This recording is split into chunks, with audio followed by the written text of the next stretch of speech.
My name is Janet Gollery McKeithen, and I am so pleased that you're here tonight. You could be anywhere else, but you chose to be at the Committee for Racial Justice. We've been going ever since 2011. There was a racial incident at the high school where two white students chained a black student to a locker in the wrestling room, and they went in the other room and said "slave for sale." And there was a noose with a brown dummy hanging in it nearby. And then there was a cover-up, and we were outraged. I was outraged, and many people were outraged. And we went to the school board, and that's how the Committee of Racial Justice was formed. We've been meeting for monthly workshops, and we also have an emphasis on criminal justice, police reform, and housing. And we deal with white supremacy and many other things. But we didn't just start. We started about 2011, I believe it was. And we've been working at anti-racism ever since. We've been learning a whole lot. I've been learning a whole lot, and we hope that you are too with us. So we're really happy that you're here today because housing, is a big issue when it comes to racial justice. I also want to read you the mission statement. The Committee for Racial Justice, with the conviction that all human beings deserve to be treated with dignity and respect, we are committed to combating all forms of racial injustice, covert and overt, individualized and systemic, that still take place in our community. While racism affects many cultural groups, at the Committee for Racial Justice, we're especially drawn to focus on the severe impact it has on the African American community. So we welcome you with open arms to the Committee for Racial Justice. We're really glad that you're here, and we have an amazing program tonight that you'll see in just a moment. So I'm going to turn it over to, I believe, Robbie Jones. Really? Okay. Who's next? I think Tara's here, right? Yeah, but if you we're not turning Oh, okay. We're Update. Thank you, Janet. Normally we start with updates, the things going on that aren't on so tonight. And tonight I'll just briefly say that, some of you know about the Silas White case. We've been following that. That's the man who wanted to have an Ebony Beach Club down by the water here, and purchased or leased, it's not clear which, I guess, a building, and started working on putting together the Ebony Beach Club, and then the city decided to take it from him by eminent domain. This is in the late 50s, 1950s. And so his family, he died a couple of years after that because it just broke his heart that the city would do that.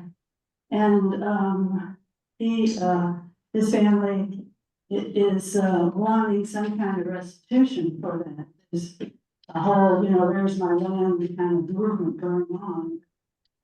Land that was taken from Black people and other people of color by eminent domain. So I thought that back a few months ago, the city council said that they were kind of telling the staff, city staff, to go and study this situation and come back in 90 days with recommendations. Well, that would have hit in July, it would have hit this month. So I saw something in the Daily Press that they were going to be reporting sometime in July. So I emailed the city manager and I said, which meeting in July is it going to be on the agenda? And he emailed me back and he said, well, they have a lawyer now, so it's not going to be on the agenda in July. So we're still, I don't know whether the city staff did do some research or make some recommendations, but we're not going to have in the late July city council meeting. So we'll stay on top of it and try to see what happens. So that's the update on that. And now, and Hajar, who's the wonderful chair of our housing subcommittee, is going to be the moderator for the panel. Lisa and Hajar, okay, oh, sorry, you're not there. It's from there. Okay. Good evening, everyone. So tonight we're going to be talking about a variety of different housing issues. So I'd first like to start off by introducing our panelists. So we'll be focusing on a couple different topics. The first one being the Landmarks Commission and the CRJ's collaborative work with that. And that part of the discussion will be led by Hajar Muqtasid St. Clair. She's a member of the CRJ leadership team and an active member of the CRJ Housing Committee. She's a faith-based social developer entrepreneur. She provides insights into the historical and current realities of structural inequalities in housing, education, and healthcare, and the ongoing need to eliminate disparities. Hajar believes that repair must match the harm and that tangible action is required after apologies. Next, we will be hearing from Lisa Parsons regarding right to return. And Lisa has close to a decade of experience working as lead on high-impact intersectoral projects in the public sector. Prior to becoming the Equity and Inclusion Manager, she was the project manager for Santa Monica's Wellbeing Index, a data-driven tool that measures how communities are really doing and what equity gaps exist. Parsons began her career in public service as a district liaison to a state assembly member in New York City, where Parsons worked on issues ranging from an outbreak of youth violence, the reconstruction of the World Trade Center, and the closing of a level 1 trauma center, before moving on to be a writer for the 72 Democratic members of the Minnesota House of Representatives, and also worked on Homeland Security and Emergency Management in Los Angeles. Throughout her career, Parsons has placed an emphasis on developing data-driven, innovative solutions to public challenges, and the Wellbeing Index and her work in equity and community recovery is the culmination of those efforts. So we're glad to have Hajar and Lisa online. And then next we will be talking about Section 8 discrimination issues, and that will be led by Jonathan Erwin-Frank, who is a deputy city attorney in the Consumer Protection Division of the Santa Monica City Attorney's Office, where he focuses on landlord-tenant law, including enforcement of the city's fair housing and tenant harassment law. Jonathan also advises the city's housing authority, which runs the city's Section 8 and other voucher programs. Prior to the city attorney's office, Jonathan represented tenants in evictions and other matters at Community Legal Services in East Palo Alto, a legal aid nonprofit. And then finally, our fourth panelist will be Michael Soloff, who's going to talk about Measure GS. Michael is a 32-year resident of Santa Monica. In his professional life, he's a partner at the law firm of Munger, Tolles & Olson, where the pro bono portion of his practice is focused on tenants' rights and racial justice issues. In his community life, he's the co-chair of Santa Monicans for Renters' Rights, the membership vice president for the Santa Monica Democratic Club, and a member of the LA Democratic Party Central Committee and the California Democratic Party Executive Committee. He previously served for more than 7 years on the Santa Monica Housing Commission and was a leader in both the successful 2014 and 2022 campaigns for ballot measures, both in MGS, to raise funding for affordable housing programs. So we have a really great panel tonight. We're excited to get started. So what will happen is each panelist will have about up to 15 minutes to talk about their subject area. And then if we have a little bit of time, we'll have a little bit of discussion amongst the panelists and then open it up for Q&A. So Hajar, are you ready to go ahead and start your portion? Yes. Okay, wonderful. Thank you, Tara. My name is Hajar, and I'm on the CRJ Housing Committee. So I'm here to talk about some of the things that the CRJ Housing Committee has been doing. One of them is working with the city to ensure that the right of return happens, and you all will hear more about that. And mainly, I'm here to report about A Place for Everyone in Santa Monica's History, which was a report from the working group collaboration between the Landmarks Commission Subcommittee on Social Justice and Equity and Preservation and our Committee for Racial Justice Housing Subcommittee. So we put together, over the past 2 years, from the City Council direction, we've put together a framework. We've developed a refined report that captured the entire year-long process of meeting with over 8 local historically underrepresented communities. A protocol was developed for the listening sessions with groups of Santa Monicans that have been underrepresented in local historical narratives, and the application of the landmarks ordinance as a result of long embedded white privilege that led to an imbalance in our understanding of historic significance. The goal of the listening sessions was to allow the knowledge, experience, and feelings of participants from historically underrepresented groups to develop, to further develop the ideas. So we associated our findings broadly with core questions, creating the framework. The Landmarks Commission then voted in support of our working group's guideline framework, and this happened in June of 2024. And they also were in favor of our working group to present our report to the council as an informational commission special report, making known the need for for staff support and potential funding. So this presentation would be under the reports from boards and commissions at a city council upcoming meeting, and will provide an opportunity for interchange with council members to get their support. Going forward, our framework will continually re-educate commissioners on community perspectives on race, to be referred to whenever difficult narratives emerge through the analysis of landmark nominations. Because again, our working group was put through for the direction of the city council because of a landmarking at Appian Way, which was very controversial.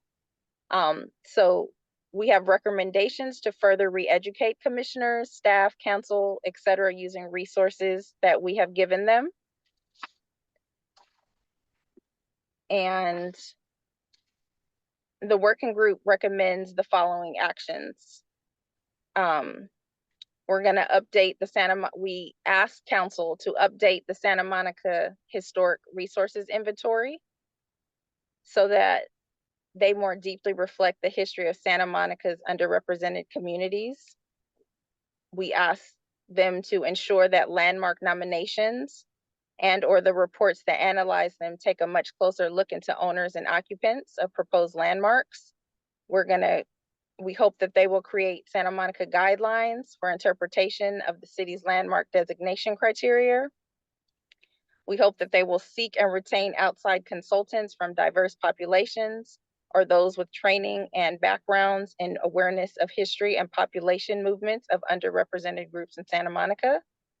We asked them to establish a committee of diverse community members to be advisory to the Landmarks Commission on matters related to social justice and underrepresented narratives in local history.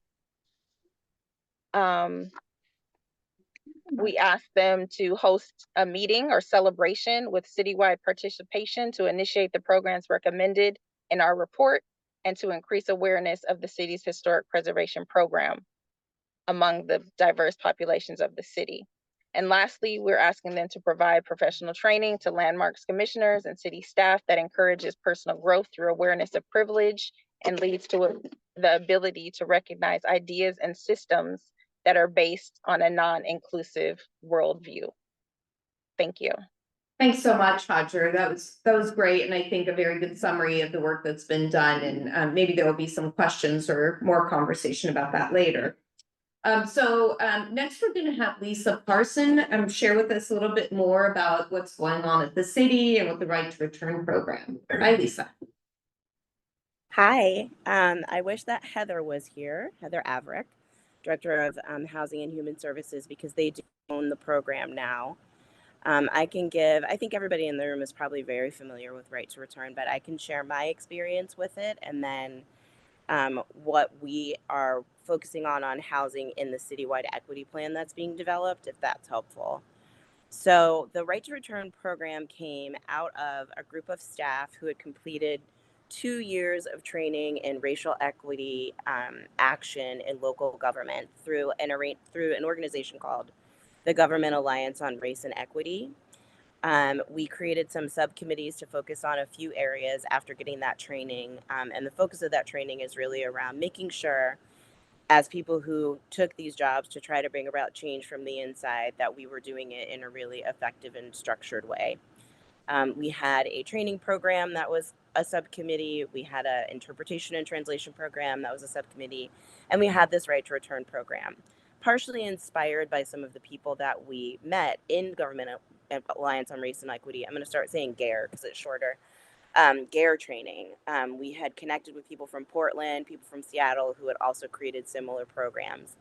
And knowing what we know about the building of the 10 freeway and the Civic Center, we knew that we had an area that also needed some repair. So what we did initially was really work very closely with the people in Portland to figure out how they structured their program.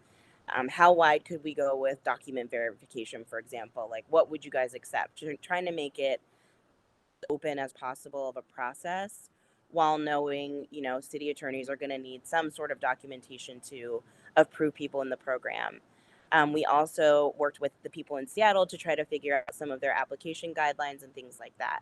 We brought a draft program back to then Director of Housing, Andy Akel, and asked him, could we advance this work for you? Because we had originally asked them to just take it on, because it really is a housing program, and they said they didn't have the bandwidth. So we said, well, can we work on it for you? They said yes, which is great. And so we put together a draft policy that involved placement on the affordable housing wait list. To be clear, we started out with trying to have people not have to deal with the affordable housing wait list, but landscape being what it was in Santa Monica then and really now, home ownership, which is what Portland offered, was never on the table. We couldn't get anybody to go for that. In Portland, they offered people free down payments to get into their homes, and then very, very reduced rate mortgages, so that people could own, right? Because the idea is to come back and take the land that was taken from you. In Santa Monica, we weren't able to find any. We don't have any city-owned homes the way they did in Portland. They had some condemned homes that they were able to take and transfer into that program. And since we didn't have that, the best that our housing department thought we could do was advanced placement on the affordable housing wait list. So we worked with them to figure out, again, how high could we get them on the wait list? Because first it was going to be third from the top, and then we pushed a little harder for second from the top. And then Angel Villasenor, who worked on that project with us, really said this should be at the top. And they brought that to council. By the time it went to council, it was a program that was fully owned by Housing and Human Services. And so that's why I can't give the most up-to-date updates on right to return, because I'm in the city manager's office. What I can say is I've always heard the feedback about the program and the difficulties with the program, that people have had a hard time getting placed. It's a hard time reaching people. And we've tried to work with Housing and Human Services to expand outreach. I know that they're interested in expanding outreach, and we have some meetings set up to help figure out a different way to try to reach people. We had looked through every historical document we thought we could find to find people to reach out to, and then did a lot of media presses and things like that. It was covered on NPR a lot. It got a lot of national coverage to try to get people to be aware of the program, because I think at the end of the day, we got around 100 applicants. And I think of those 100 applicants, maybe 11 people actually made it through the program. And I'm not sure how many people actually ended up placed in housing. And so that's obviously not what we were hoping for when we created the program. And we're very glad that Heather Averick joined the city, because she is interested in trying to find different ways to expand the reach of this program. David Gardnier, who we work with, had the brilliant idea of trying to go through old phone books to figure out who used to live there. Because there's just lineage that we need to trace to find the people who might be eligible, because a lot of the people who are eligible don't even know that they are. And so where we are right now as an equity team is really helping HHS with their community engagement and outreach, trying to come up with creative strategies. The other approach that we are trying to work with them on, because we'll need it as well for reparations program that we're trying to get started, is a database of everyone who was displaced from Belmar and from the Civic Center, from the 10 freeway. And that'll again be going through, we're hoping to work with local churches, because sometimes churches have better records than old utility departments that keep things for 7 years and then, shred it all.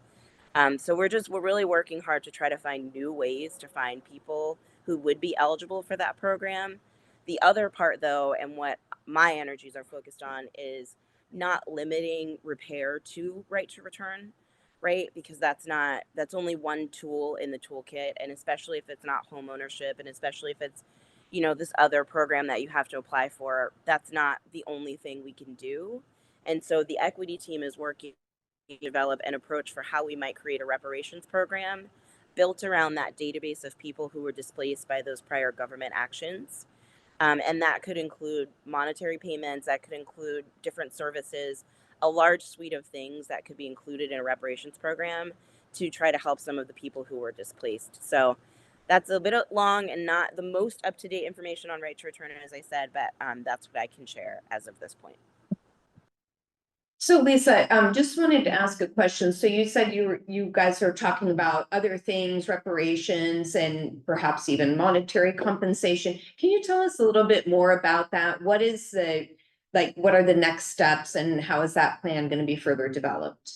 Sure. As many people know in the city, we've been working on the development of a citywide equity plan for about a year now. And as part of that plan, it contains a lot because it's the first citywide equity plan we've ever done.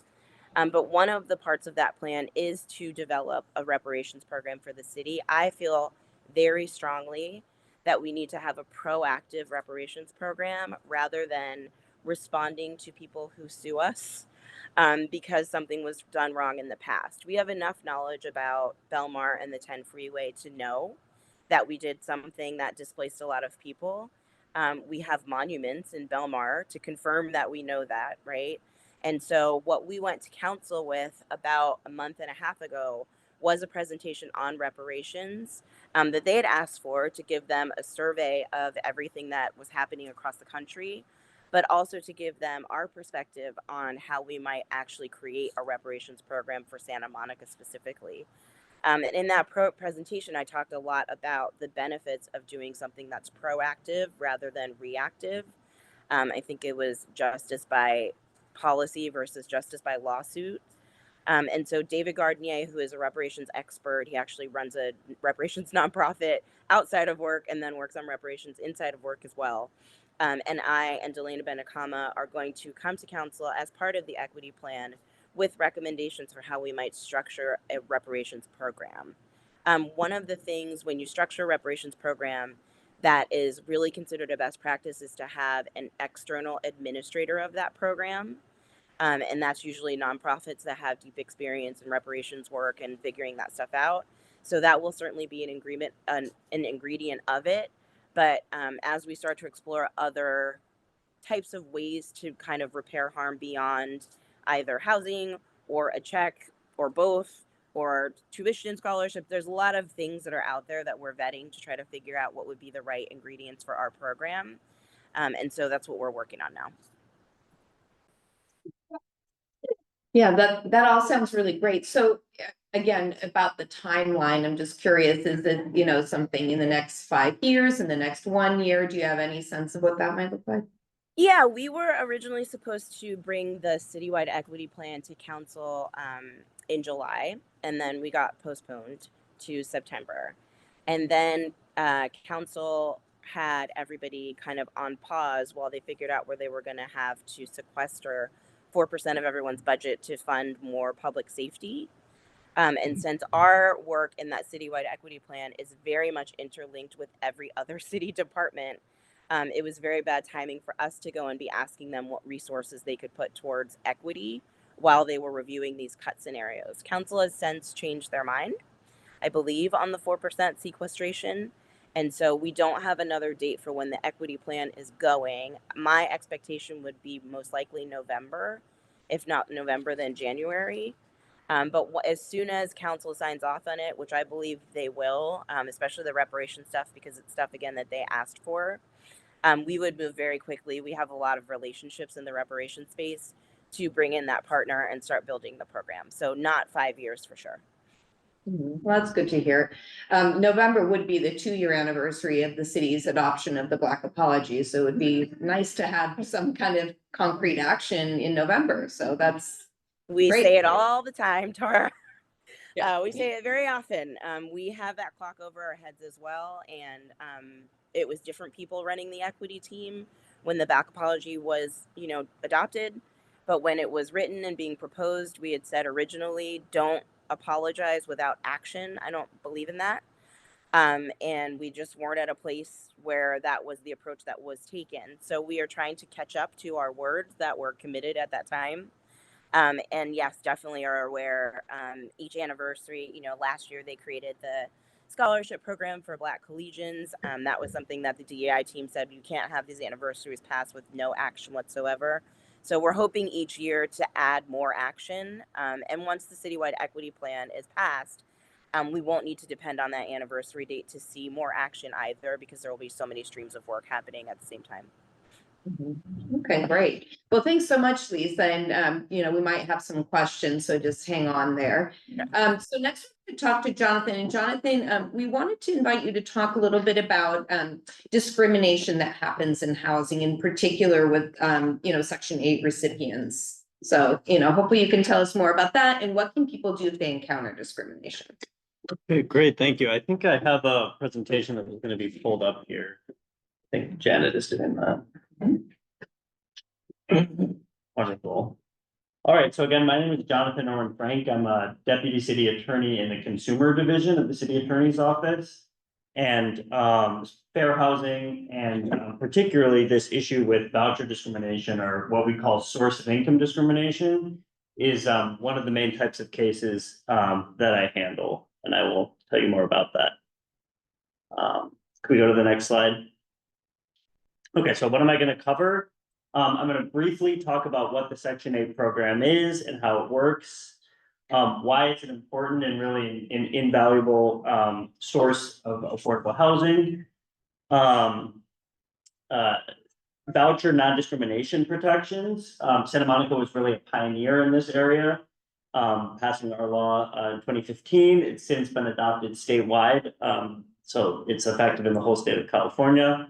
Talk about what's prohibited, some common discriminatory practices. It's not as simple as just having folks say, we don't accept Section 8. That is clearly illegal, but as we'll discuss, there's quite a few other tactics that landlords who are discriminating may use. And then we'll talk about city investigations and enforcement. It's a priority of the city, and I'll tell you about how that process works. Could we go to the next slide, please? Okay, and the next one. Could you just click there actually to get all the text on here? Thank you, sorry about that. So I'm not going to describe it in excruciating detail. It can be complicated. Folks who are in the program may have a voucher, will be familiar with it, but I want to give kind of a broad strokes overview of how the program works.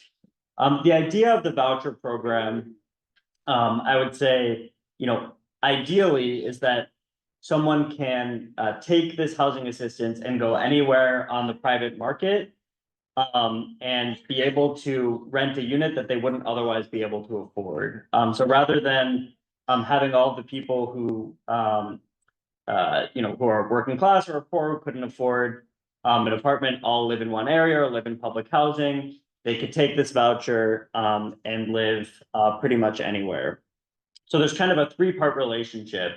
There's still the normal landlord-tenant relationship.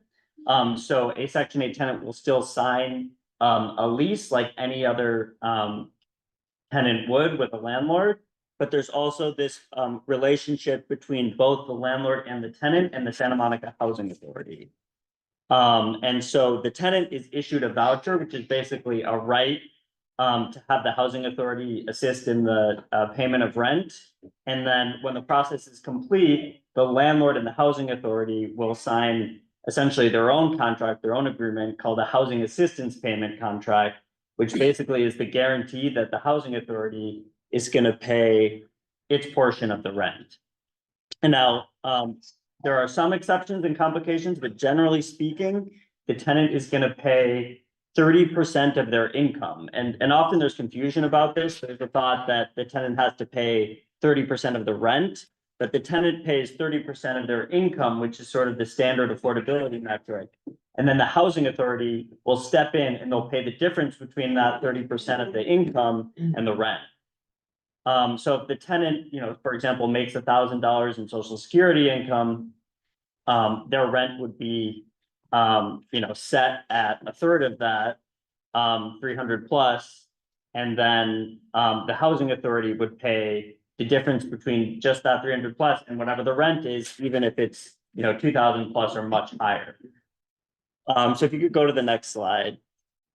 So the housing authority recently switched the way that it does the payment standard, and the payment standard is the maximum amount that the housing authority will pay in its contribution to the rent. Again, after the tenant pays the 30% of their income, the housing authority will pay up to this amount. So if you could go one step forward, it should bring up the chart here.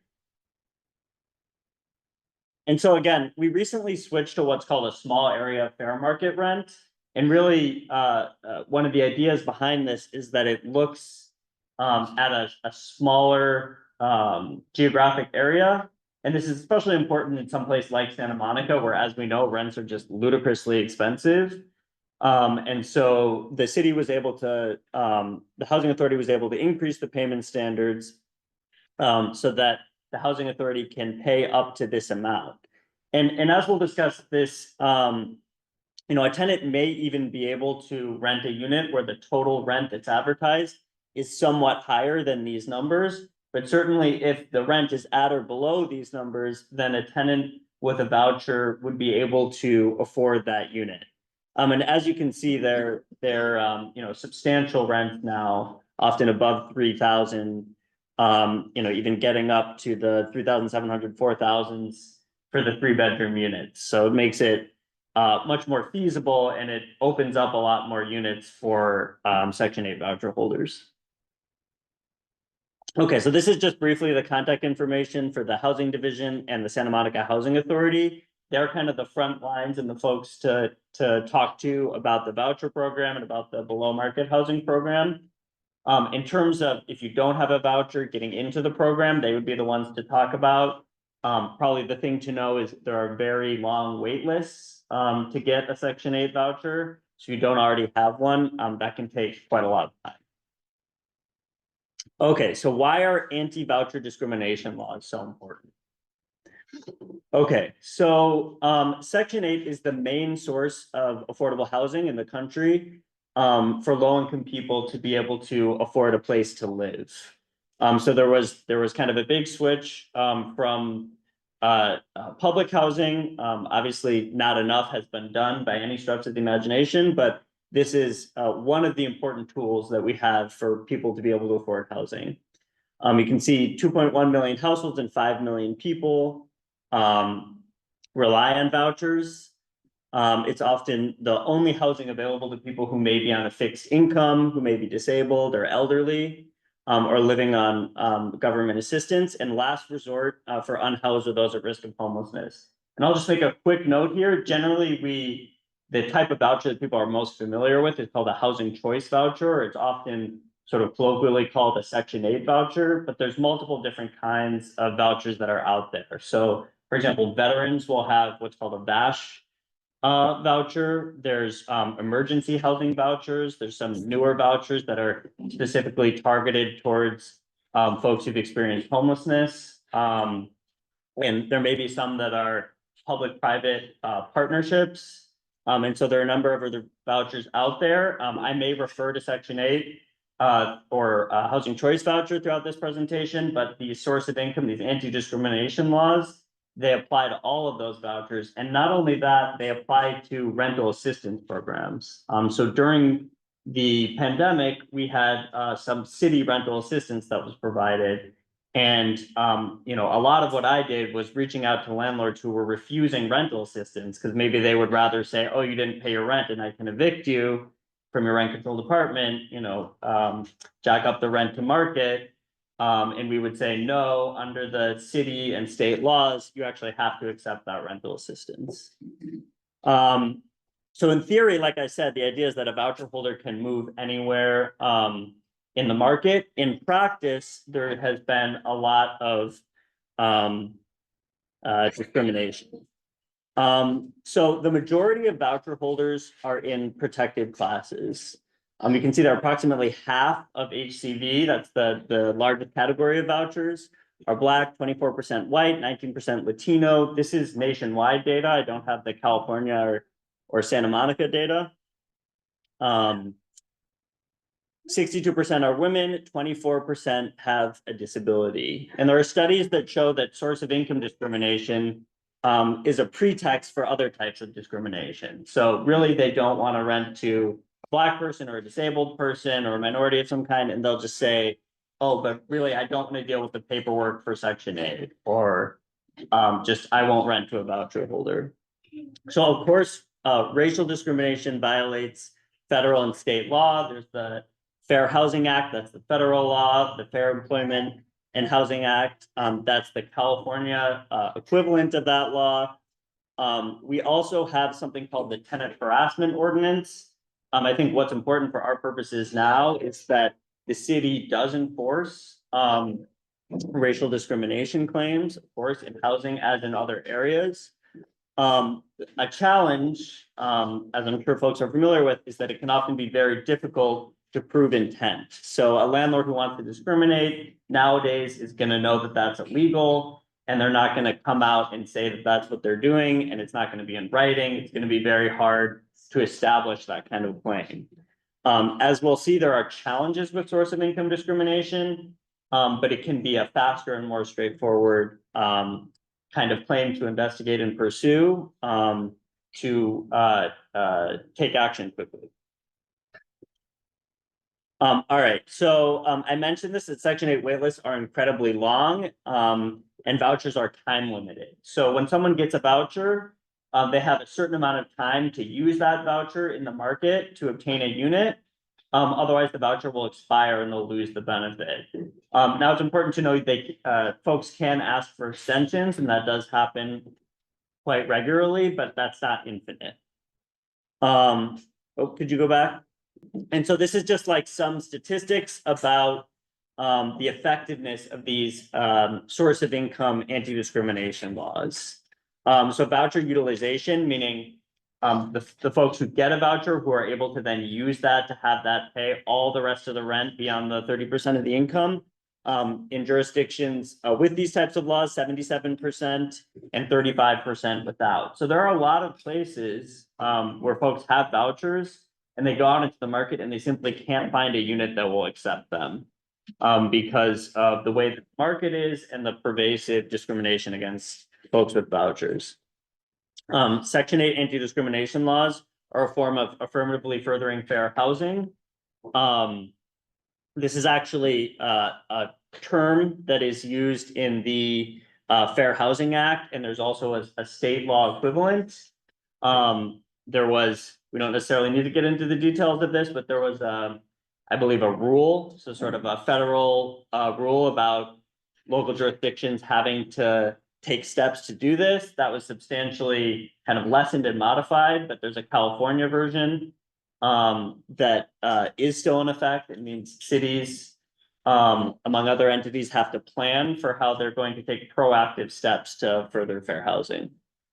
All right, so Santa Monica's housing anti-discrimination ordinance, and it covers what we call SOI discrimination. Again, that's source of income. So the biggest one that I see most frequently is Section 8 vouchers, but it could be all sorts of things, including rental assistance and even nonprofit rental assistance. Okay, so Santa Monica passed its law in 2015. I'm not going to read that there, but it shows the actual text of the law. I think the important thing to note is just how broad that is. Federal, state, local, nonprofit administered, including but not limited to Section 8. Okay, and so after California passed its law, I believe, if I'm not mistaken, 5 years later or several years later, the state passed its law, which does effectively the same thing. And so California had a source of income law, but it was held by a court to not cover vouchers. And then it was specifically amended as of 2020 to do effectively what the city law does and expand that protection. Okay, and this is FEHA regulation. So again, the state law There are regulations that kind of add more specificity to what the law requires. And wanted to make a particular note here that refusing to complete forms, sign documents, or allow inspections constitutes a form of a source of income discrimination. I don't know that it's in this presentation, but there's also a provision in the city law that says effectively the same thing. You can't excessively delay or refuse to fill out the paperwork that's really an inherent part of the program, and then basically use that to have the Section 8 applicant give up or go away. That would be a form of unlawful discrimination under the law. I'll also note, we've had landlords that will try to say, it's too much of an administrative burden. I don't want to do the paperwork. And they'll try to assert that as a legal defense saying, it's not discriminating. It's just that I don't want to do the paperwork. And courts have held that that is not a valid excuse when you have a law that says that you can't discriminate based on use of a voucher. Okay, so what's prohibited by these laws?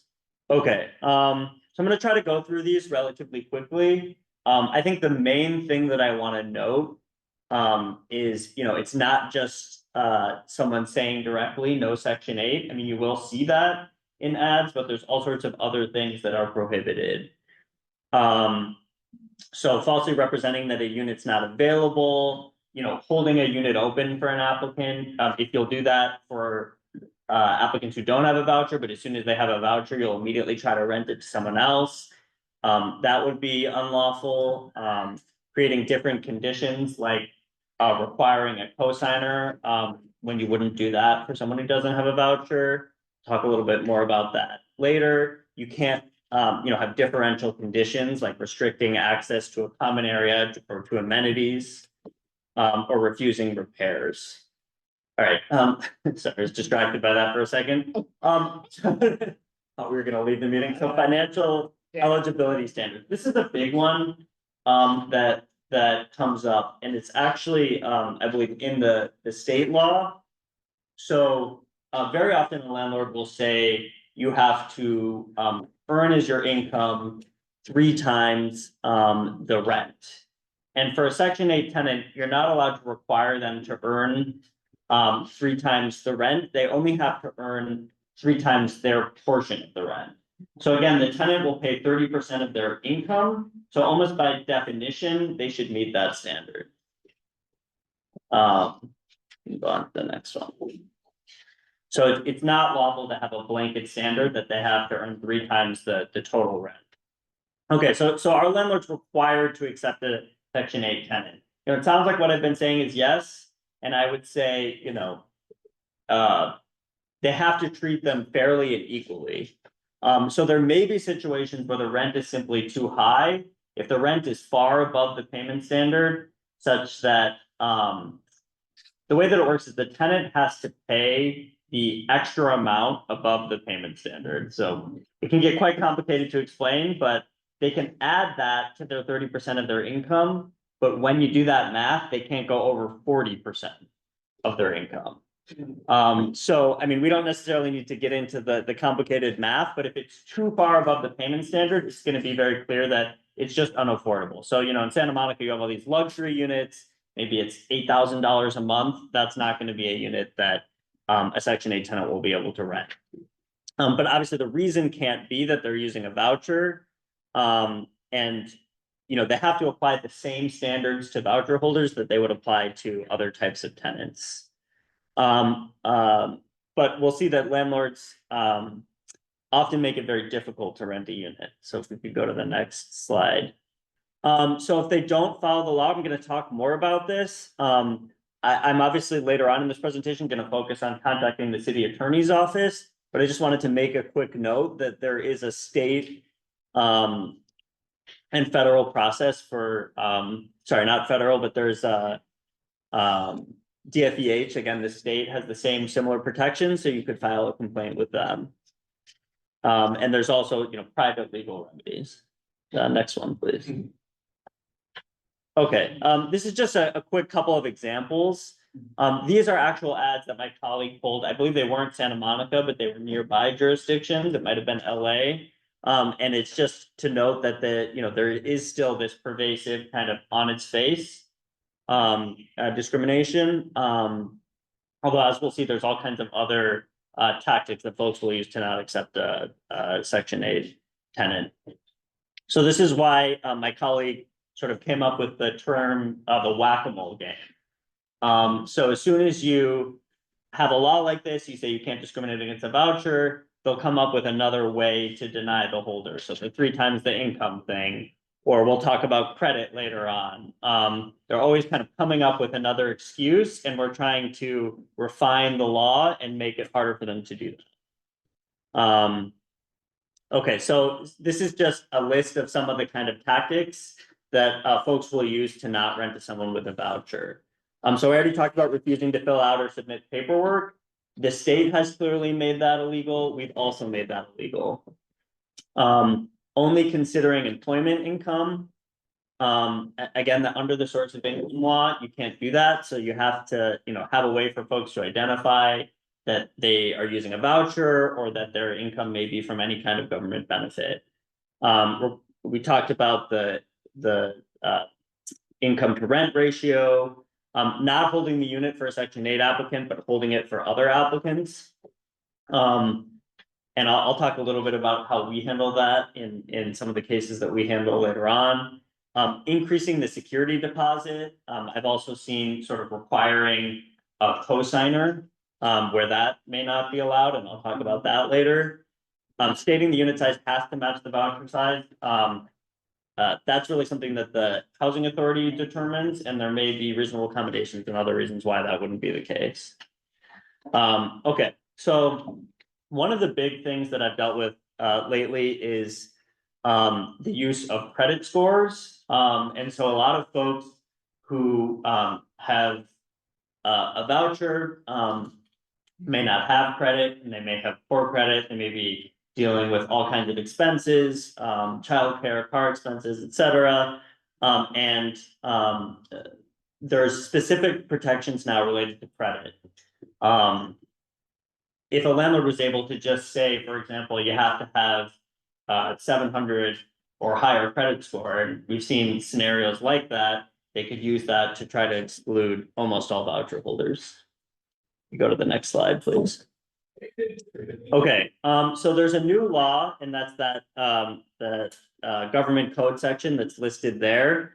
And it says for a voucher tenant, they cannot be denied based on their credit score. And it's not just the credit score, it could also be like what's revealed in a credit report, without being given the opportunity to provide lawful, verifiable, alternative evidence of the applicant's ability to pay, such as government benefits, pay records, bank statements.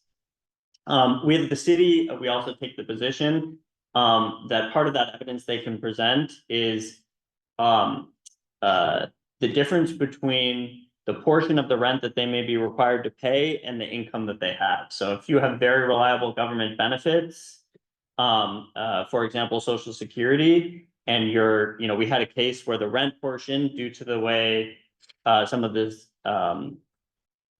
with utilities and other things, your rent could be even less than 30% of your income, or it could be very low. We had a case where it was $12, and that should be evidence that that person is gonna be able to pay their rent, right? They're gonna prioritize rent payment above other things. And if they're making $900 in Social Security, they're gonna pay that $12 every month. Even if their credit score is 400 or whatever. And so this is kind of what I was just saying. So this is sort of how we have, as the city, described the standard. The housing provider considering credit has to take a holistic evaluation. And they also have to take into account that the housing authority is almost certainly going to pay 100% of its portion of the rent. It's almost like that portion of the rent has a perfect credit score. And so when they're comparing that voucher holder to someone else in the private market, they need to consider that the housing authority portion of the rent has effectively a perfect credit score, and then fairly compare them to someone else. Okay, and so this is kind of the last thing that I want to focus on, is just what is our process. So we have converted over 40 no's to a yes, meaning a landlord initially says that they won't take a Section 8 voucher, or one of these other things comes up, and then after we become involved, They submit a complaint to us, we're able to get the landlord to agree to accept the voucher. It's important to people contact the city attorney's office as soon as possible. If you're not sure about filing a complaint because you don't know if it's unlawful, you can email or call us and we can talk through it with you. I wanted to note that where appropriate, it does depend on the case, but we will actually reach out early on and say, you know, we have some significant evidence or concern that there may be source of income discrimination. And so we're asking for you to hold this unit open while we do an investigation, and then we'll try to do that as quickly as possible to see if we can help that person get into that unit. And we can and we do litigate cases, so we will go to court against a landlord if they're refusing to accept Section 8 tenants. And this is the last slide here. We do work with landlords to make sure that their applications and their screening policies are compliant. And there's a list of different things there. I'll just make which basically we've already discussed. The application should allow you to say that you don't have employment, allow you to list government benefits, allow you to say that you have a voucher, not deter you from applying if you have a voucher. And I'll just make a quick note of this thing, housing status. That is another new protection, which basically says you can't refuse to rent to someone if they don't have a rental history. And so even like, for example, if an application says that you have to show your prior landlord or you know, place that you owned, that would not be lawful because someone who's been living with family or doesn't have a rental history has to be able to provide alternative evidence of the fact that they would be a reliable tenant, and that can include personal references. And I know I think I've gone over time here, so I'll hand it off. Okay, thank you, that's great. No, I wanted you to get through it because there's a lot of really great information, so thank you so much. Okay, so our fourth panelist is Michael Soloff, and he's gonna talk about GS. Hey, everybody. Well, let's see if I learned from the toast video that I had to have before my dog got married. You gotta keep the microphone from you. So if you can't hear me, let me know. Just one other thing to say before I start talking. Everything I say is my personal opinion. You heard a whole list of organizations that I am involved with, and I'm speaking for myself, not for any organization today.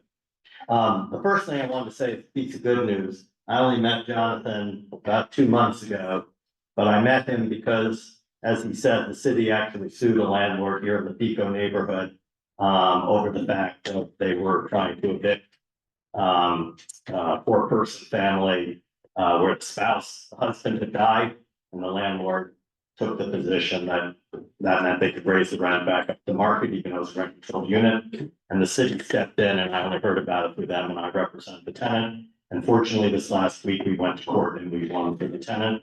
But there's a real vigor in the city attorney's office now that is more than I've personally seen in the time I've been there. It's Jonathan, but a couple of the people from Santa Monica Legal Aid were hired into the city attorney's office. So people really should reach out to them. It doesn't mean they can solve every problem. It doesn't mean every time you think you're wrong, there actually is a legal wrong. But you do have people who really care and are going to listen to you. So please get that word out in the community so that people can reach out to the city. The other thing I wanted to say though, I'm going to talk about money, because at the end of the day, for all of these things that we've talked about tonight, if there's no money behind it, they don't go anywhere. And the Section 8 program is a perfect example. The federal government funds enough so that 1 out of 4 families that economically qualify for Section 8 get it. And that's why we have these huge waiting lists. And this is despite the fact that this is one of the programs that's been demonstrated. They actually did, you know, in science, you do these double-blind studies where you take one randomly selected group and they don't get any help, and another randomly selected group and they got vouchers. They actually did that. And it demonstrated that, you know, with families with children, that there was like an 80% reduction in homelessness among them. There was massive reductions in having to, you know, couch surf in somebody else's home, a whole host of things. So we know this program works, but we as a society refuse to fund it. And because we refuse to fund it, so many people suffer. And where is that suffering? Well, when I got on the Housing Commission, I started looking at the HUD statistics. And the fact of the matter is, I'll give you today's statistics, that in the state of California, there are literally 1.5 million households not talking about people, households, of people who are both lower income and paying more than 50% of that for their rent and utilities. In LA County, it's 500,000 households. And in our city, 2 out of every 10 rented households in the city of Santa Monica are lower income and paying more than 50% for rent and utilities. And another 1 in 3 are paying more than 30%. So we have this massive problem. The only way to address it was with resources, but in 2012, when we had the fallout from the financial crisis, Governor Brown took all the money away from redevelopment. And the city of Santa Monica used to use $16 million a year of that to create affordable housing. A lot of it the community poor. And that may not sound like that big a number, but if you gross that up to the state of California, that'd be the equivalent as if the state was spending $6 billion a year on that. You know, they were never doing that. That's because the city spent more than it was legally obligated to, because people here actually cared about trying to maintain a place in this community for people of all income levels. That was the whole impetus originally behind rent control. That was why we built affordable housing. Public land in the 70s and 80s was used for affordable housing. All that money went away. Suddenly we had nothing. And so rather than just give up, we said, okay, we're willing to tax ourselves to make that happen. And so we had the first GS in 2016, and that was a half-cent sales tax increase, most of which is paid by the 100,000+ people who come to our city every day who don't live here.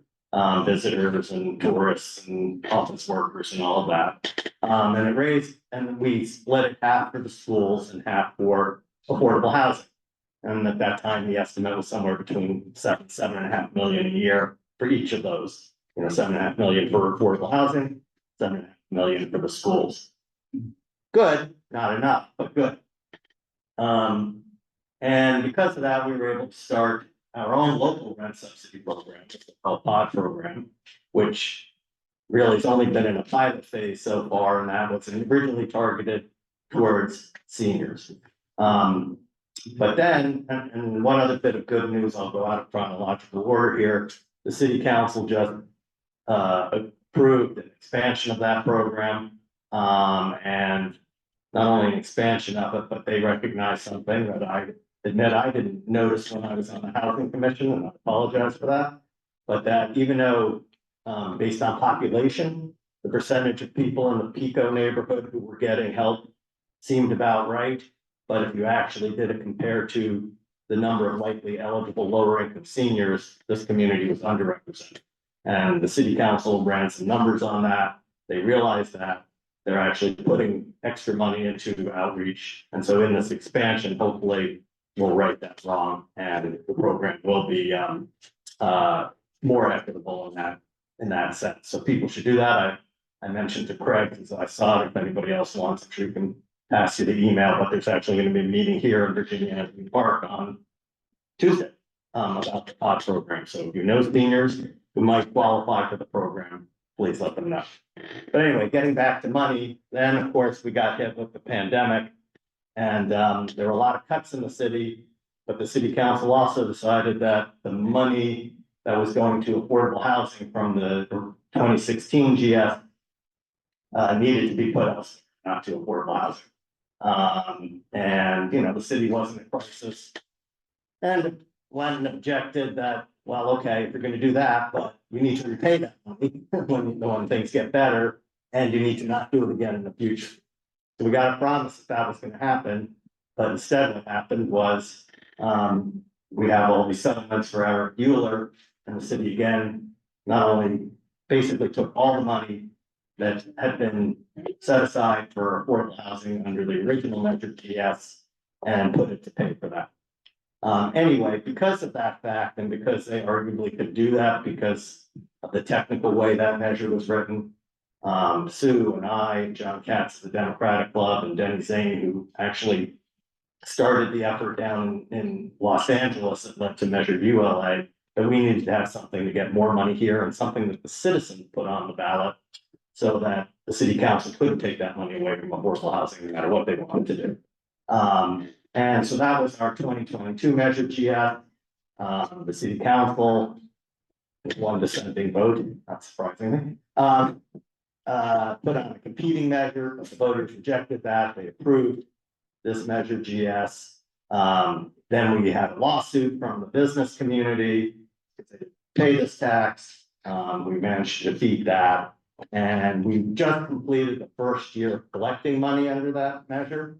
So, because it didn't kick in until March of 2023. And in the first year, it raised $28 million. $10 million goes to the school, and $18 million is going to affordable housing programs.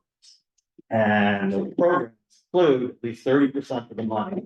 So that means over $5 million from last year has to go into rental subsidy programs, whether it's an expansion of the kinds of things like Pod did for ongoing, that maybe could be for even larger groups of people in the community, or different types of things, families, not necessarily just seniors and the like, and also emergency rental assistance, so that people who, have something happen, they have a medical expense or something, they can't make their rent that month or whatever, can do it. So none of that money's been distributed yet, it's just been obtained. 30% goes to that, at least 50% has to go to creating deed restricted affordable housing. That could either be building new units, or taking, which community court's done both of these things, build new units, but also get buildings that are in existence and convert them from, a market rate apartment to a deed restricted apartment. And 20% can go to any of those uses. It can go to anything that will help keep people in their homes. It could go to beefing up legal services for people. It could go to code enforcement. It could go to a reserve fund. And some of it, in just my personal opinion, better go into a reserve fund, because if we look back in the prior 10 years, if this had been in place, you would have collected in the lowest year, $16 million, and in the highest year, $123.5 million. So you can see it swings a lot depending on whether big properties are sold. Anyway, so there's going to be a citizens oversight commission that will help advise the council about how to use this. At least 4 of those spots have to be lower income people who actually will be the recipients of this money, so that we'll have the lived experience, and there are all sorts of other sub qualifications. There are also a certain number of people with like actual specific things in either developing affordable housing or financing affordable housing, things like that. But all of this, none of this is in place yet. This will be coming, but we have this income stream, at least this one can't be touched by anybody. So we'll go to actually helping people here. So anyway, I think that pretty much gives you the overview of GS. Great, thank you so much. So you've all heard about some of the efforts that the city is taking. Obviously, there are injustices that happen all the time, but it's really great to hear that, the city attorney's office is taking things so seriously, that there will be money coming. That's great. And obviously the equity plan and landmarks commission work. So I think in the interest of time, I think we should go straight to Q&A, because we have really deep expertise here, and I'm sure you all have a lot of questions for the panelists. So I think it'd be great to have the opportunity for you all to ask your questions to any of the panelists. So who's going to run the Q&A? You? Angela. Oh, Angela. Okay, great. All right, well, let's give a great round of applause to our speakers. And Tara, and a great moderator, amazing person that she is. Okay, Angela, I guess we're gonna do this like we normally do, right? We'll start here with the audience here, and you guys know that we number off. So 1, 2, that's it. Okay, 3. You guys come on up. We can't. Come on up. My question is for both the gentlemen here. And then I have a statement for Lisa. So I wanted to know, when it comes to below market housing, is there a percentage that the rent goes up each year? And is it like 10%, 3%? I mean, is there a ballpark? Yeah, so, Yeah, you guys gotta go. I'm sorry. Yeah. We don't have a long portion. so the voucher program and the below market housing are definitely I mean, folks may already know this, but kind of two different kinds of affordable housing. They may actually overlap. You might use a voucher in a deed restricted affordable unit. Generally, there is an amount that a deed restricted, so not a voucher, but a unit that is itself affordable will go up. The rent will go up every year, and that's based on generally median income calculations, depending on the affordability level. So that would be a question that the housing division would be able to answer in more detail. Generally, I would say it's designed to be affordable for someone who income qualifies. So someone should not be substantially rent burdened if they're qualifying for an affordable unit, even if the rent will go up incrementally every year. Can I? Oh, and I have a question for you. I want to add to that. So as Jonathan said, for deed restricted, it goes up based on how Los Angeles County's overall median income calculation, because it's a percentage of that. And if that goes up, then people's rent goes up, even though they may not have it. One of the things I learned while I was on the Housing Commission is that actually we do have a significant number of people living in our restricted affordable housing units who are rent burdened. And one of the things I hope Measure GS money will be used for is creating a program to help relieve that. Okay, and I had a question for you as well. Sure. I'm sorry. I didn't know if I could say it all together, but I know in one of the apartments that I used to live in, and this is with all the tenants leaving, we struggled to get our security deposit back. And I know for a fact, like, for instance, I had put down 3,000 and I ended up leaving without getting 1,200 of it back. And a lot of, my friends in this building that had moved on, they were like, and I did the same thing where I hired someone to come in and clean. And they kept such a large amount of money, but then I was told, oh, you got a new place, don't worry about it. But it still bothers me until this day that, $1,200 is a lot of money that I work for, for them to keep. And is there a statute of limitation? Okay. So unfortunately, I can't give legal advice for reasons. I'm gonna turn this over, but I do want to say one thing. This is a terrible problem for everybody. My wife was a lawyer and had her law offices, and the landlord there kept her deposit. So landlords are notorious in this area. So I don't know whether the city can do anything about that, but that's probably what it's gonna take. Yeah, so this is a challenge. I know that it's true for legal aid organizations as well. Because this is so common, it's actually, there isn't the capacity to deal with security deposit cases, because if they were doing those, you could do just dealing with that. I will say, if there's, a landlord that is, has a kind of business practice and a documented history of violating the law with respect to the security deposit, and there is a statute, I think it's like Civil Code 1950.5 or something like that, that is very specific rules about, documenting what they can do to deduct money from the security deposit and the notices that they have to give as well. But it is a challenge because there's just limited legal resources to be able to put towards security deposit cases. Thank you, and I'll read my other question. This project 2025, that's the damnedest thing I ever laid eyes on. And what's most intriguing about that is how it affects housing.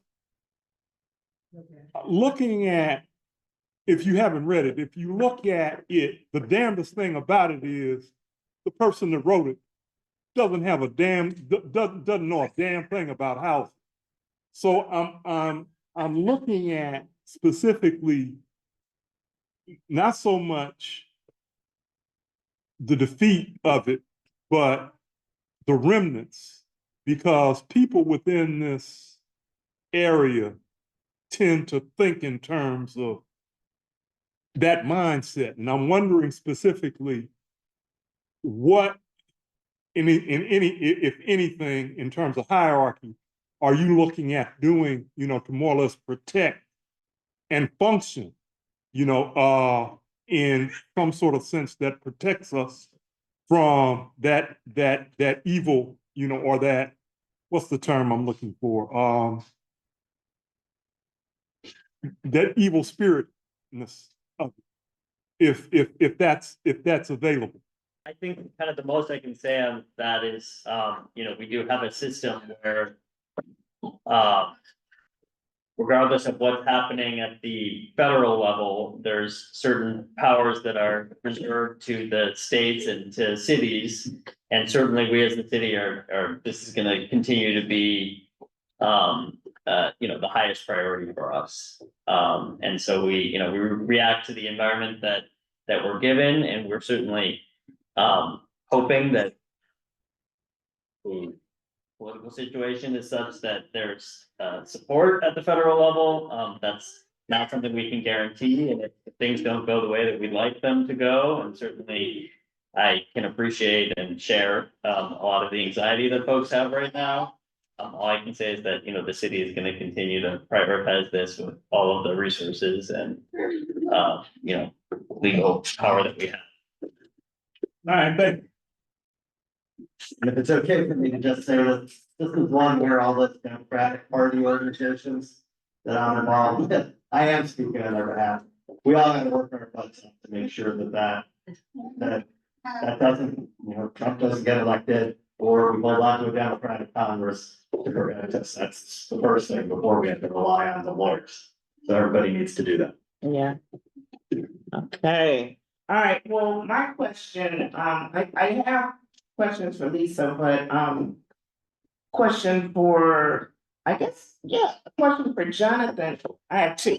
I have a comment and then I have the question. The question is, are we, I don't know how to phrase this, but Evanston, Illinois, is the city of Santa Monica worried about, or do they already have people that are trying to sue if there are reparations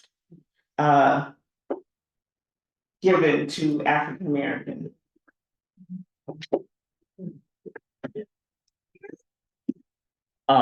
So this is not something that I personally worked on. So I'd probably refer you to reach out to the city attorney about that. I know from my personal knowledge and certainly the sort of situation with how the federal courts are right now, that speaking only personally for myself, not even for the city, I would have anxiety about that. But I think that's something that the city is going to be aware of. And as we always do, we'll try to do what we can with the direction given, and operating within the legal constraints that are there. I can speak to it a bit. Can you hear me? Okay, Lisa, you can speak to it, but the reason I asked is because, we are, this is a housing meeting, and we know that Evanston gave thousands of dollars for housing for African Americans, and then was sued. Yep. So we're in a little bit of a different situation because we already had, can you hear me? Yeah, we can pick up a little loud. We're in a bit of a different situation because we were already creating programs with Prop 209 in existence, right? And so any program that we create, we can't name one race to be the beneficiary of it. But history has a very convenient way of having us a way to target communities anyway, right? So the community that was displaced from Belmar was a Black community, right? The right to return program is not based on reparations or a priority to Black former residents. It's based on priority to former residents of Belmar, which is the same thing. A lot of times with these historical harms, communities were really segregated into specific areas. And so policies that are created around the area instead of the people are fine. Evanston's issue was that they did name Black people explicitly as the intended recipients of that. And as I said, in California, you already can't do that. And so all of our policies or programs are either based on a specific site of harm to a specific community, or on a specific site of harm, or we often use the language historically disadvantaged or historically excluded, which lets us look at kind of the data of who's been able to take advantage of programs and who hasn't, things like that. So in short, I'm not worried about that because we've been figuring out how to navigate that in California for some time, but it is really sad to see Evanston take such a big swing and then have to deal with these lawsuits. Okay, thank you, Lisa. However, I'm still on this one because here at Virginia Avenue Park, and let me just say this to Jonathan real quick. When you get that data that you said you didn't have on Santa Monica as far as Section 8 and stuff, that'd be good for us to have because the data, I think you mentioned some data that you didn't have specifically for Santa Monicans. That would be great to have. Considering CRJ gets, calls and people are asking constantly, especially particularly from the African American community, saying, we're having problems here. We have vouchers, we can't get housing. What is the issue here? So it would be nice to know what's the data that you get? Because we already know what we get.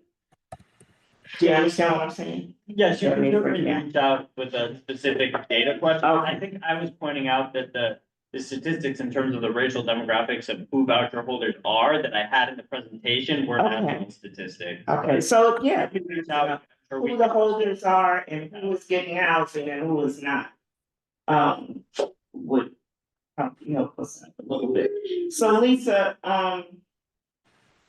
in regards to reparations, again, we're talking, and we understand that the city always has, every time when we're talking about reparations, here it brings a lot of tension, particularly at Virginia Avenue Park and in our community of Black and Brown, Black against Brown consistently. I believe a lot of things could be supported with the city bringing the history of this particular community, particularly this park that is here. Carla is the director, she's not here, and maybe I can bring this up, but trying to always bridge that gap, which is very difficult for one woman to do. The history and any support that the city could give would really help our community in these tensions that we have about every time it seems as though the Black community is receiving some type of miraculous favor. It's what about me from other communities? And I would really like to see that, Yes. Robbie, I'll say I very much have been working on this behind the scenes.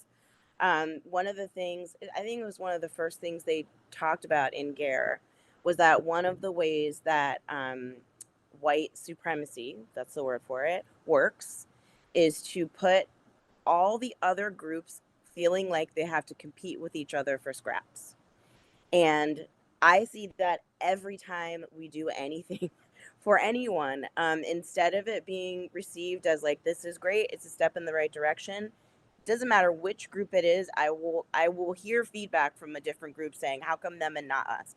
How come them and not us? And so that is why I've been pushing so hard for a citywide equity plan, because this stuff is not intended to separate people. And the other problem is when it becomes these separate groups, nobody's getting as far as they could get, right? Because it's like a fire drill to solve this one thing. These people are getting ignored. And then those people get ignored to go do a fire drill over here to solve this other. It's not a way to do this. It's not equitable. It's not right. And so we have been really trying really hard to engage people and start to have some dialogues. I had a really productive conversation with a group of Latino community members the other day about this exact topic, about this is how progress gets stalled, is by having these two groups who should really be allies, right? A lot of dirt was done to both. There's absolutely no reason for either group to be reaching out to council to say, what about, don't do that, do this, or what about, right? It's really frustrating because it really does slow down progress when we have that dynamic. It's one of the reasons why we want you to keep doing your Black Santa Monica history tours so that people can learn more. We're also looking for somebody to do Latino history tour in Santa Monica so people can learn more of that story as well, so that people start to ground where they're coming from. And none of this is from a negative perspective. These are people fighting for their communities, and I respect that, right? But what we want is people to have a shared understanding of all of the things that happen to all the people, right? So that we can applaud when one of us gets some sort of help, right? Like you're saying, a crumb. We need to go so much farther. But we can't have people being mad about crumbs, right? Or that's going to make it so much harder to get the very far distance that we need to go. So sorry for my little rant, but this is just, it happens in city staff too, I want you to know. It's not even just community groups, it's city staff groups too. That if something happens with one group, it's how come we didn't this?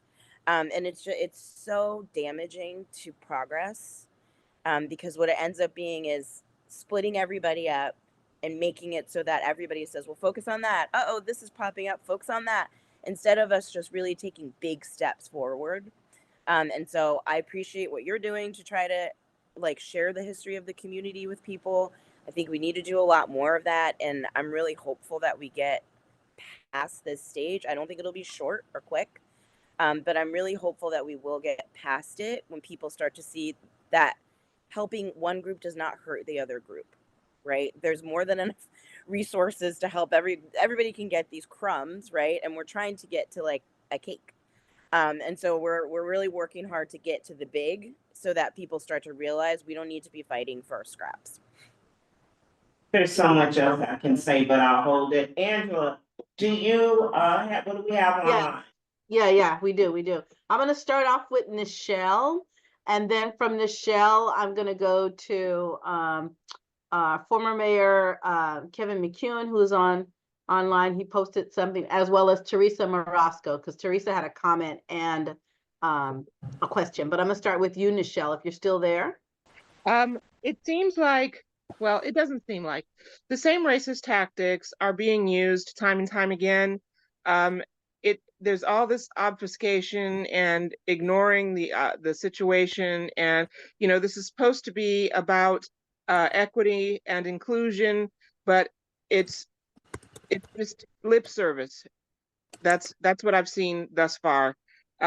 People are trying to make genuine positive change in society, in Santa Monica in particular, and it's met with people just really not answering the question and not funding it and setting things up to fail. And in particular for the right to return group of people, and this stretches out for everyone really, but specifically for the right to return, what is the city doing? What is the city doing? First, there was a coalition of people within CRJ pushing to have some change and actually implement that situation in a positive way, and it's just a stalemate. And I feel like I see the city being racist once again, in not doing what is necessary and using the same exclusionary tactics that they say that they're not doing. And all this snailing around, what I have seen is that in the system of white supremacy, when they want something done, they get it done. And when they don't, they don't. And the reason that white supremacy, racism, and their synonyms to me persists is because people like it that way. They are not interested in true change. And I don't care if I'm hurting feelings there. This needs to be rectified with haste. So, I've been going through the program myself, and you get these apartments with no photo. You're supposed to accept something sight unseen, or at the last minute, and you're penalized if you're not, if you decide that you want to back out of the situation, and there's no parking, there's no washer and dryer, you can't have pets. These are, to me, this is the standard. If everybody else can have it, why are other people being excluded from that? Also, these income limits, they make it like you have to be only under a certain limit of income. The right to return group are a protected group.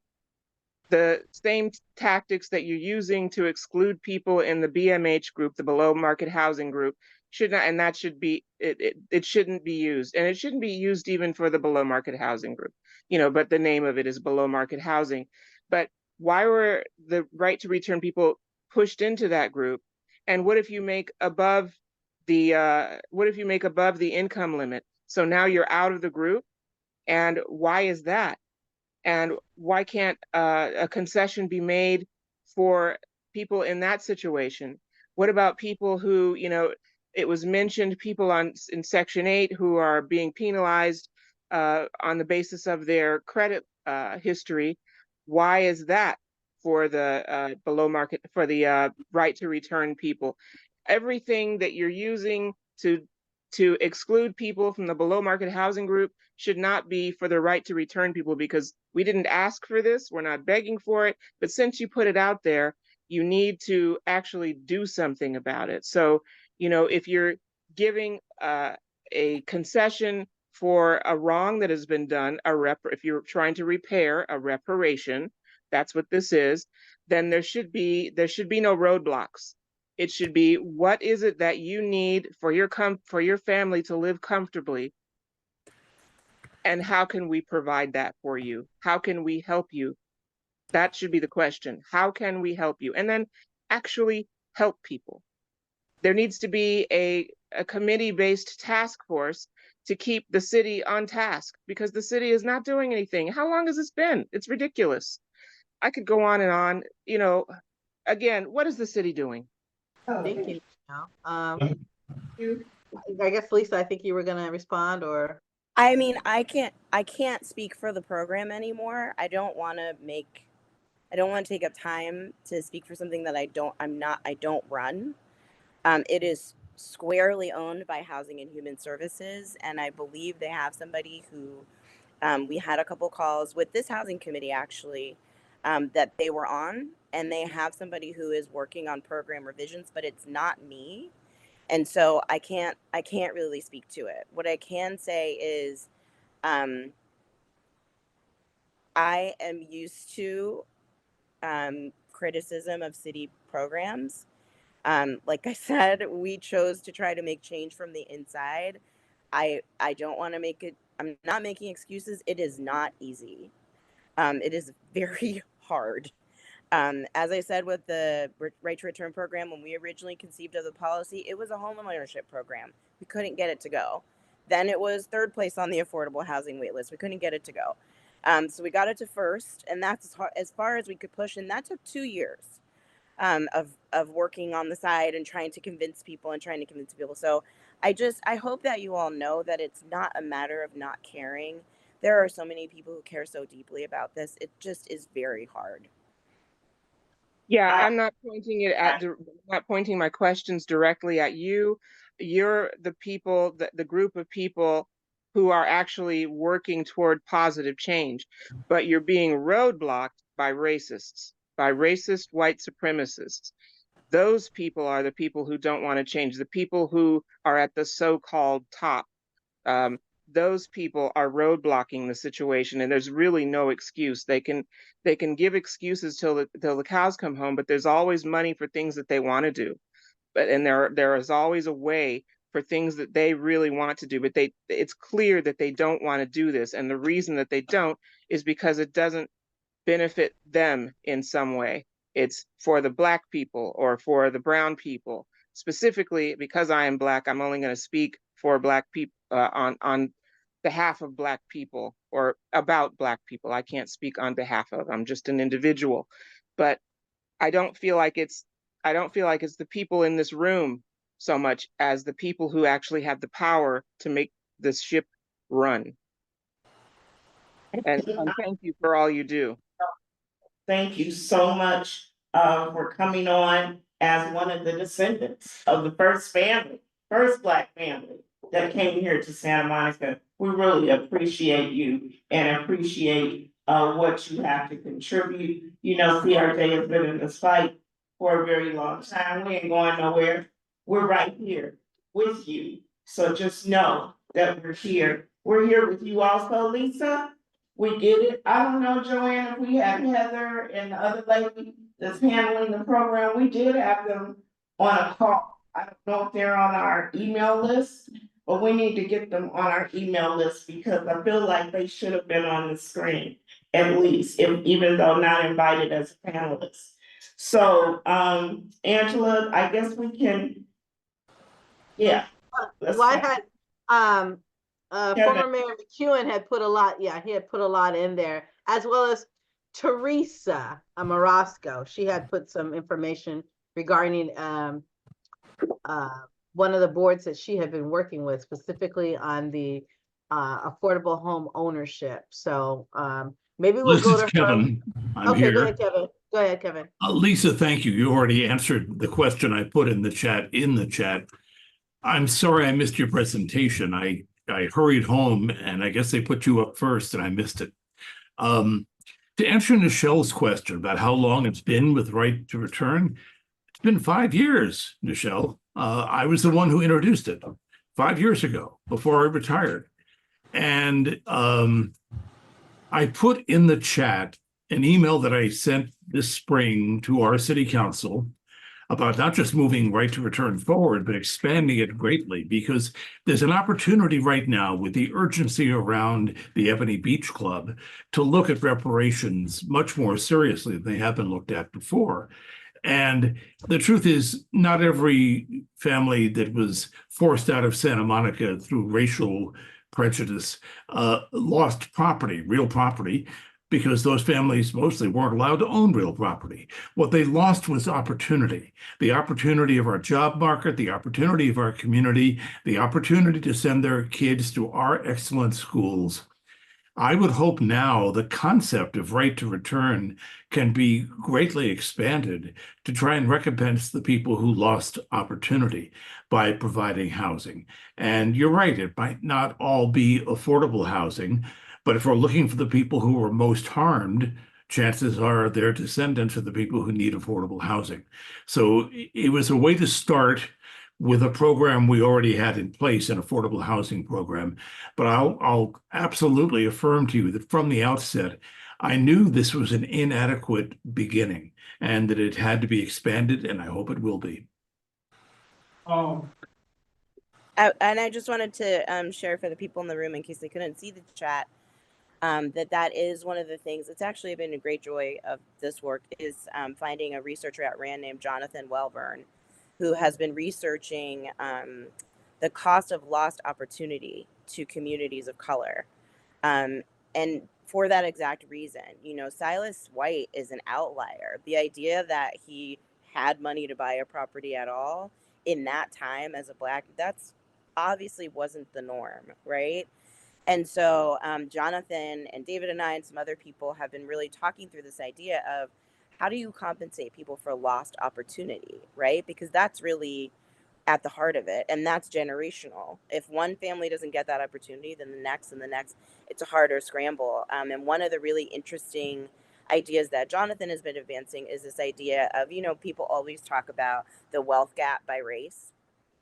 He was saying that that's a really clear proxy for harm of lost opportunity, right? That over generations and generations, there's constantly a large gap in wealth between communities of color and white communities. And that in and of itself is a way to say, oh, that's the cost, right, of lost opportunity. The average white person holds this much wealth. The average Black or brown person holds this much wealth. There's the gap. And so it's really exciting to see that he's been working on this for years and years. To really dig into as much information as he possibly can. But it's one of the things that I'm excited about digging into as we create a program for Santa Monica, because it can't just be, we took your house, we'll give you something, right? people were harmed so many different ways then, that we know it needs to be broader than that. So that is exciting, just to think about these other ways to think about reparations, because it is usually someone took something, you can have it back, or you can have some version of it back, or whatever. But if the thing was opportunity, it's harder to cut a check right now, but we might be able to get to something. Okay, that was great. Angela? We have someone else? Yeah, we just had one more. If Teresa is still on, Teresa had a comment about one of the groups that she was working with, and then she also had a question. Teresa Marasco, are you still? There you go.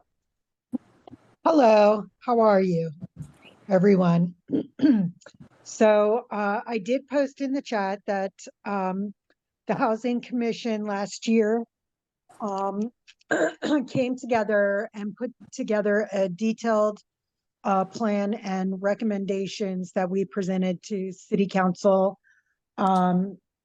regarding an affordable home ownership program in the city of Santa Monica. And I would say overall, it was pretty well received by the council. And at this point in time, we're just waiting for it to be re-agendized and possibly council giving direction to city staff to look at doing a feasibility study. I would recommend that everyone who is interested in affordable homeownership program in the city of Santa Monica review those recommendations. It's on the Housing Commission website, and to write into City Council pushing for this affordable homeownership program. In my opinion, I agree with Nichelle in the respect of offering, a teeny tiny 100% affordable unit and making people jump through hoops every year in order to recertify each year, and these sort of things. Is it may be somewhat of an offering, but it's not a real apology, or doesn't really satisfy any type of reparations. I would say that an affordable home ownership program is the way forward. It is the best way for any family to be able to build some kind of equity and greater financial stability. And I think the city of Santa Monica can come up with a way to do this, regardless of how expensive they say that land is. If we can build affordable, 100% affordable buildings, we can make some of those units for affordable home ownership. I would also say that, not as a housing commissioner, I'm just speaking as a person of the public, but that doing less 100% affordable housing and more inclusionary housing and market rate buildings is also a better way forward as far as diversity, equity, furthering diversity, equity, and inclusion. And there's a real problem with that here in the city of Santa Monica, because the city of Santa Monica continues with segregation by building more and more 100% affordable buildings in the Pico neighborhood, along the Pico corridor, and not pushing to put, if it has to be 100% affordable, not pushing for it to be in neighborhoods that are considered high opportunity, low poverty neighborhoods in the city of Santa Monica. And just really quickly, I did have a question about, it was mentioned earlier, I believe Jonathan said that rents are automatically increased every year in deed restricted units. Why is that? Because there has to be a reason for those increases, and especially with people who are housing choice voucher tenants who are having their rents basically illegally increased every year because they're not even being given the proper notification, and the rent reasonableness standard that is required by federal law is not being applied. So I don't understand why these rent increases have just been something that is automatic. Tenants aren't being properly notified by their landlords, and It's not acceptable for the housing authority to act as a quasi landlord in that respect. And Legal Aid has already written a letter to the Santa Monica Housing Authority regarding this. Many people are paying more than 40% of their income in rent. It may have been alleviated a little bit by changing the payment standard to small area FMR or fair market rent. But I would say there are still people who are paying 40% or more of their income in rent who are either just deed restricted tenants or housing choice voucher tenants. Okay, thank you, Teresa. Did you want to answer? Jonathan? Speak to just briefly, Okay. I will say with respect to the landlords being required to notice the increase under state law, that's correct, that's the requirement. The latest version of the administrative plan is actually clear, that they do have that obligation, separate and apart from what the housing authority does to properly notice, a rent increase. It's not the housing authority, though. The housing authority is not supposed to be the person notifying. Right, saying that the administrative plan is clear about the landlord's obligation, not that's separate from what the housing authority has to do. That the landlord has a state law obligation to provide the proper notice to the tenant. It's still not happening. And certainly if there are individual complaints, you can direct those. Thank you, Teresa. Yeah, please. Let's just. Well, wait, Robbie, I had one more question. Teresa, if you don't mind, can you drop in the hand up as well? We Okay. want to wrap it up in a minute here because Okay. that's where we're gonna go. Okay. Go ahead, Angela, with your one more. I was just gonna ask Teresa, if you don't mind, can you please drop in the link for that affordable home ownership information? If you could Sure. drop it in the chat, that would be great for everyone. Thank you. Okay, great. Save the chat. Okay. Craig, you have something quick? For Kevin, in that listening to the frustration, the legal eagles can also weigh in. Do you think that this might be something that could be class action? I am not sure why that question was asked of me. I am not an attorney, although it may have appeared I played one on television. You said he is not. I'm only asking an opinion based upon someone who has more or less authored a program to address a thing. I understand you're not an attorney, but I drew in also for the legal eagles to more or less opine. Keeping in mind also that the CRJ shouldn't just look at them. We more or less look it up. But I'm just trying to get a straw poll, starting with you. I'm not sure I can answer the question you're asking me, but I will make an observation based on how Lisa responded to my comments about the right to return. And it appears that legally, the city feels that it has to quantify that lost opportunity in terms of dollars to be able to spend dollars to return the opportunity. I would hope we could just look at the lost opportunity and say, well, it's pretty obvious that the way to do reparations for lost opportunity is to return the damn opportunity and not have to quantify it in dollars, not do it for economic reasons, do it for reasons of justice. There are other things that this city does for reasons of justice. Not everything we do has to be shown to be a moneymaker or even a break even or a quantifiable expenditure if it's the right thing to do. So I'll respond to that, and then I do have to go because I have the kids that are now up past their bedtime. What helps advance the version of justice that you are advocating for, Kevin, and most people, is you all. What I can do is know where my blockades are in the city and know this person's going to respond to this type of approach. So let's figure out how to appeal to that person because they decide, right? You all have the ability to, you don't have to do that. And so I do encourage everybody to continue advocating with counsel, talking to me, of course, but advocating with counsel, coming out to meetings, even though it can be soul sucking. People need to know that people want the city to go much farther on this. than they have been. And I think they'll listen to staff, right? They'll listen to us, but we have to play their game and do things in the way that will work with the restrictions that we have in the current system. As you know, from advancing this policy yourself and other inflection points, council members, other people have the ability to really set a course in a way that we don't. And they're very often more responsive to community outcry than they are to us presenting great ideas. And so where I come from with trying to quantify lost opportunity is not that we need some sort of a formula. It's simply that it's not even on people's radar to calculate a reparation for somebody who was discriminated against ever even getting a good job for 20 years because of laws, right? That's not on a radar. And a lot of times that's because it's scary to people because it's so many people that were harmed and it's so much harm that we have to repair. But that's where, for me, I'm trying to find any door in to get those things to be considered as well.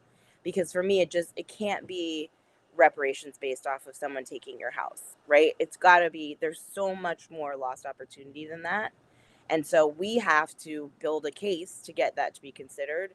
But I know for sure that community output and community input can push that a lot farther than we can on our own as staff. And with that, I think is wonderful. That's what it is, y'all. That's why we have CRJ. That's why we are here. And, I just want to say we need to hurry up and get up out of here. We don't have to go home, but we do have to go to the parking lot. So I want to thank our speakers, Jonathan, Mike, Lisa, and who am I forgetting? Hajar. Thank everybody for coming out. This is how we close out. Y'all stand to your feet. I know everybody's full of chicken. Thank you, Gina, for bringing that wonderful jelly chicken and everybody else who brought something. We want to form a circle quickly. Just want to sort of say to the folks online, thank you for coming. If you're not on our email list, to get every month what the workshops are going to be, put your email in the chat, and someone will send you the chat, right? Devin, and someone will send the chat. Thank you. Anyway, let's form a circle. I'm can't come further because the microphone does not come. No, we got it. We'll pretend like we are. Okay, yeah.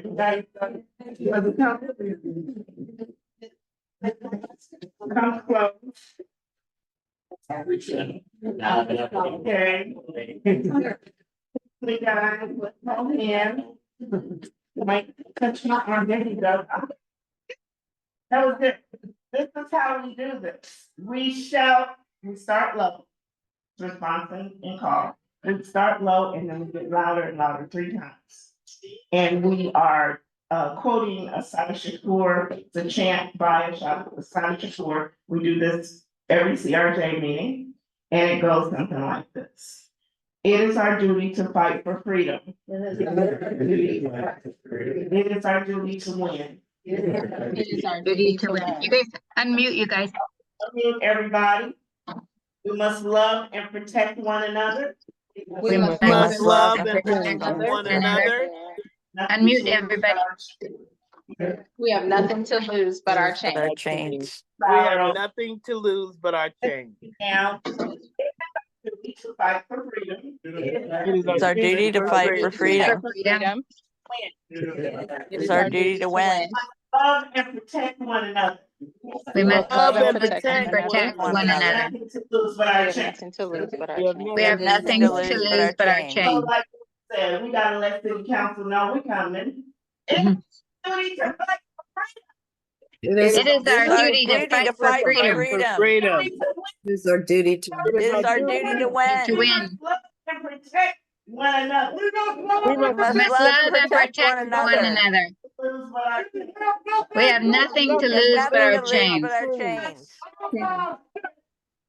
Take the back. Y'all in the parking lot. And don't get mad. Thank you all. Good to see you, everybody. Thank you, everyone. Great Good talk. night. Good night. New here, huh? People will reach out to the attorney's office. Yeah. Selfies with you and that. Yeah. Yeah.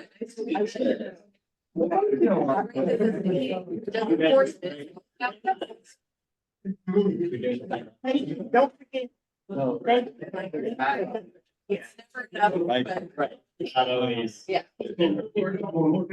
Yeah. Well, I can't get, no, I know that. I'm leaving, Angela, I'm making you host.